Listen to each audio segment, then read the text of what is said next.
Hey folks, this is Kelani. We're going to be looking at the Cliffside Fractal in the new dungeon Fractals of the Mists. Now this video can act as both a guide if you're getting stuck, or a playthrough if you want to see what you'll be dealing with before you go in. So you can see right from the start we got this little mini boss. Now he has two main abilities. One is the AoE circles which you see on the floor.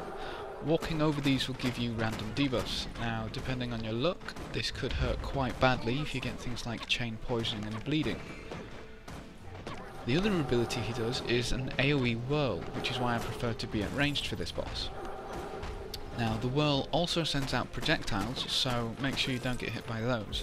Getting hit by both the whirl and the projectile will chunk your health pretty nastily.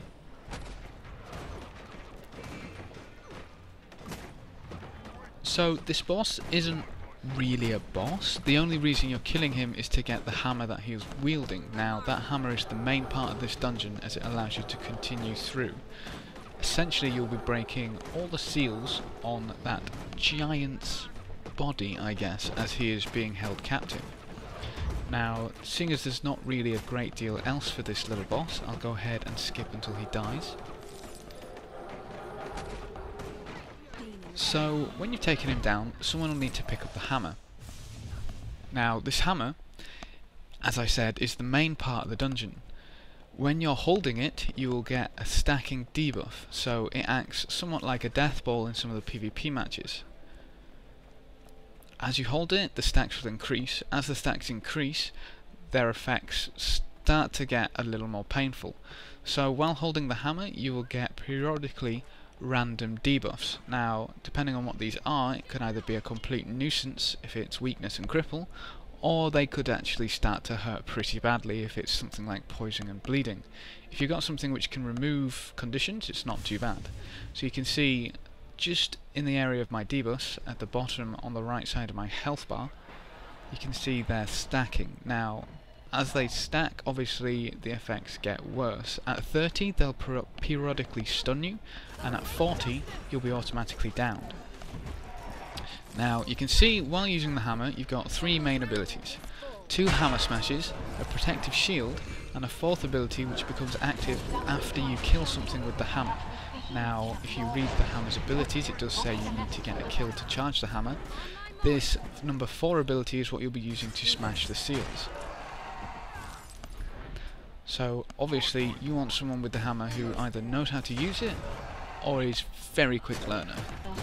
The seals are pretty much what you're going to be breaking throughout the entire dungeon, so you need to keep the hammer in good hands. Obviously due to the stacking debuff, which does gradually decrease in stacks when you're not holding the hammer, you need to trade the hammer around, so you need to keep someone at least below 30 stacks, especially when you're running these jumping puzzles. Now for the first jumping puzzle, I suppose, we've got a few air traps. Now we actually had a bug here where someone got knocked off and they remained defeated down in the abyss. Usually when you get knocked off you respawn at the checkpoint and you're downed. Obviously because he's down in the abyss we can't really save him. As you saw there, I got knocked about a bit, but luckily I got knocked up the platform. Bear in mind that usually if you get knocked by this wind, it's going to knock you off. And if it doesn't knock you off, it's going to knock you off. I had one time where it knocked me up the platform, only to teleport me off the platform when I started moving again. That was quite frustrating.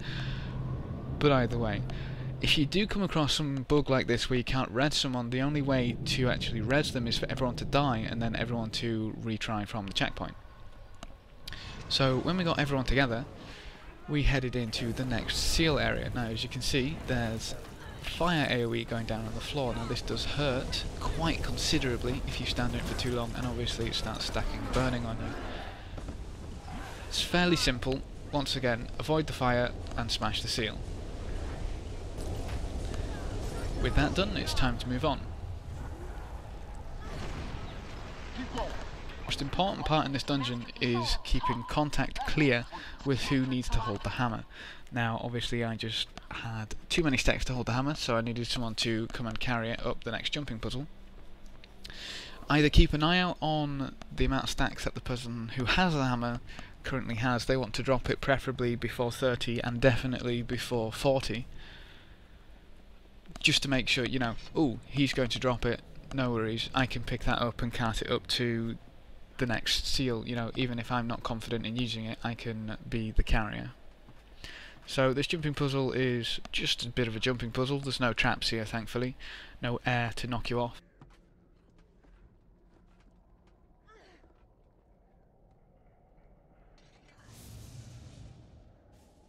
I could outrun a centaur.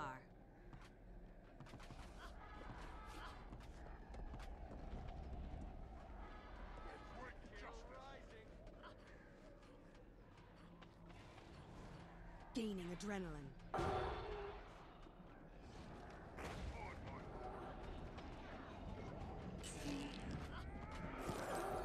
So it may take a little bit of time for your entire group to get together at the top. Obviously jumping puzzles will vary depending on how confident you are in how fast you can get through them.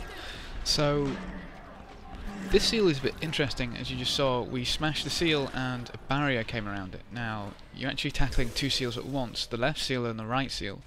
Now they alternate a shield, so when you smash the left one it becomes shielded and the right one is unshielded. So when you smash the right one it becomes shielded and the left one becomes unshielded. All you need to do is alternate between these two platforms and smash the seals. Now you can see in the top right, the left seal is healing. Now if you leave the platform for too long, the chances there do actually start to heal the seal. So you can tackle this two ways.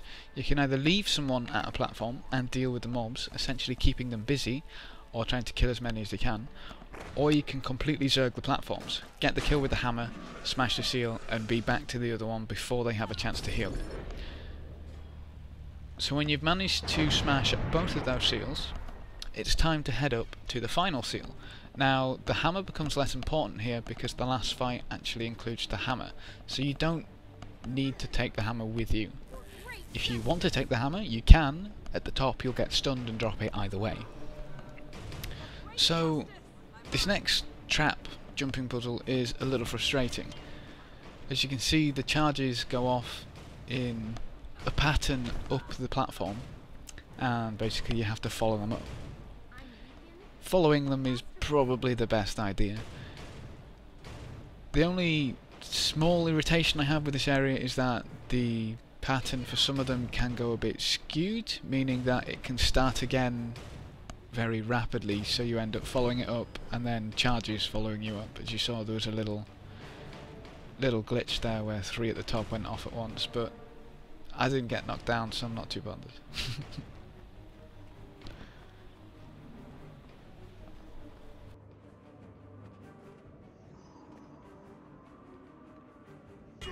So when you've got everybody present, you'll notice that our little friend from earlier is here.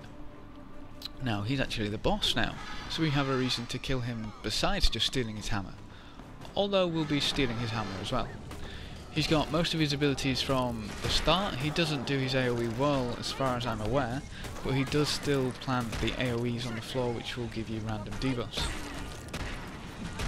Now as you're battering him down and he gets to 25%, he'll drop his hammer. Same dealio as earlier, someone needs to pick the hammer up, a couple adds will spawn, some veterans, some non-veterans. As you can see, I went for the non-veteran as it's quicker to kill. Get a kill with the hammer, smash the seal, and rinse and repeat.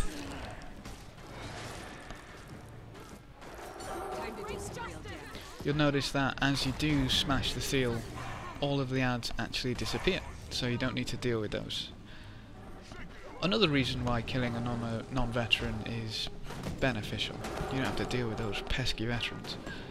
So, as his health goes lower, he starts using more and more abilities. You just saw an AoE go off there. Now, it's a little difficult to preempt, to dodge, but if you can see his hand go up in time, you should be able to dodge it.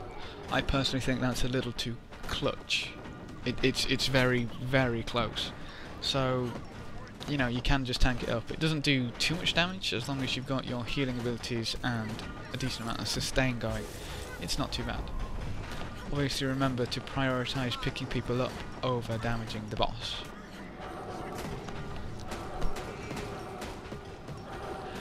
So once again, at 50% he'll drop his hammer. This literally is just a repeating of phases now. When he gets a little bit lower, he does end up locking people in cages. This cage can be DPS'd from the inside or the outside. It doesn't have a great deal of health, so the person inside should be able to break themselves out fairly quickly.